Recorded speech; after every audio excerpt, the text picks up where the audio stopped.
आई हम यासूफ की कहानी जानते हैं। यूसुफ की कहानी बाइबल के पुराने नियम ओल्ड टेस्टामेंट में उत्पत्ति की पुस्तक जेनेसिस में पाई जाती है। यह कहानी यूसुफ या जोसेफ की है, जो याकूब या जैकब और राहेल का पुत्र था। यूसुफ की कहानी विश्वास, ईश्वर पर भरोसा और क्षमा का अद्भुत उदाहरण प्रस्तुत करती है। यूसुफ का बचपन। यूसुफ याकूब का सबसे प्रिय पुत्र था, क्योंकि वह उसकी बुढ़ापे में पैदा हुआ था। याकूब ने यूसुफ को विशेष रूप से प्यार किया और उसे एक रंग बिरंगी पोशाक दी। यह देखकर उसके भाई उससे ईर्ष्या करने लगे। यूसुफ के पास ईश्वर से मिले कुछ सपने भी थे, जिसमें वह अपने भाइयों को झुकते हुए देखता था।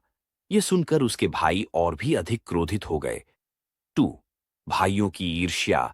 यूसुफ के भाई उसकी लोकप्रियता और सपनों से इतना परेशान हो गए कि उन्होंने उसे मारने का षड्यंत्र रचा।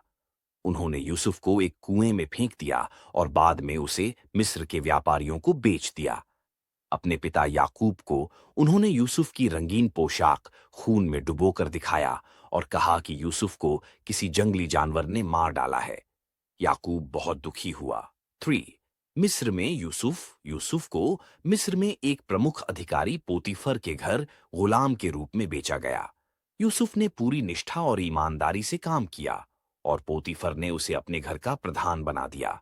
लेकिन पोतीफर की पत्नी ने यूसुफ पर झूठा आरोप लगाया, जिससे उसे जेल में डाल दिया गया। 4 जेल में भी यूसुफ ने अपनी ईमानदारी और बुद्धिमानी से सबका विश्वास जीता। ईश्वर यूसुफ के साथ था और उसे सपनों को समझने की विशेष क्षमता दी। जेल में उसने राजा के 2 कर्मचारियों के सपनों को सही ढंग से समझाया। इनमें से एक को मुक्त किया गया और उसने यूसुफ की मदद करने का वादा किया। फिरौन का सपना और यूसुफ का उत्थान। कुछ समय बाद मिस्र के फिरौन राजा ने एक सपना देखा, जिसे कोई भी नहीं समझ सका। उस समय यूसुफ की सपनों को समझने की क्षमता की याद आई और उसे फिरौन के सामने पेश किया गया।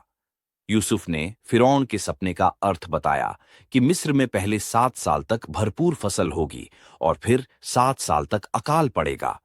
यूसुफ ने सलाह दी कि भरपूर फसल के समय में अन्न को संग्रहित किया जाए, ताकि अकाल के समय उसे प्रयोग किया जा सके। फिरौन ने यूसुफ की बुद्धिमानी और ईमानदारी से प्रभावित होकर उसे मिस्र का प्रधानमंत्री बना दिया और पूरे देश का प्रबंधन सौंप दिया। यूसुफ ने सफलतापूर्वक मिस्र को अकाल के समय में बचाया। 6 यूसुफ और उसके भाइयों का पुनर्मिलन। जब अकाल पूरे क्षेत्र में फैला, तो यूसुफ के भाई भी अनाज लेने मिस्र पहुंचे। वे यूसुफ को नहीं पहचान पाए, लेकिन यूसुफ ने उन्हें पहचान लिया। यूसुफ ने उन्हें परखा और अंततः अपने आप को प्रकट किया। उसने अपने भाइयों को माफ कर दिया और कहा, जो कुछ तुमने मेरे साथ बुरा किया, ईश्वर ने उसे अच्छे के लिए बदल दिया है। यूसुफ ने अपने पूरे परिवार को मिस्र में बसने के लिए बुलाया और याकूब भी अपने पुत्र से मिलने मिस्र आया। 7 यूसुफ की कहानी का संदेश। यूसुफ की कहानी सिखाती है कि चाहे कितनी भी कठिनाइयां क्यों न हों, अगर हम ईश्वर पर भरोसा रखें, तो वह हमारे जीवन को अच्छे मार्ग पर ले जाएगा। यह कहानी क्षमा, धैर्य और परिवार के महत्व पर भी जोर देती है। यूसुफ का जीवन इस बात का प्रमाण है कि ईश्वर का योजना हमसे बड़ी होती है और हमें अपने हर अनुभव से कुछ न कुछ सीखने को मिलता है। यूसुफ का जीवन साहस, विश्वास और करुणा की एक प्रेरणादायक मिसाल है, जो आज भी लोगों को प्रेरित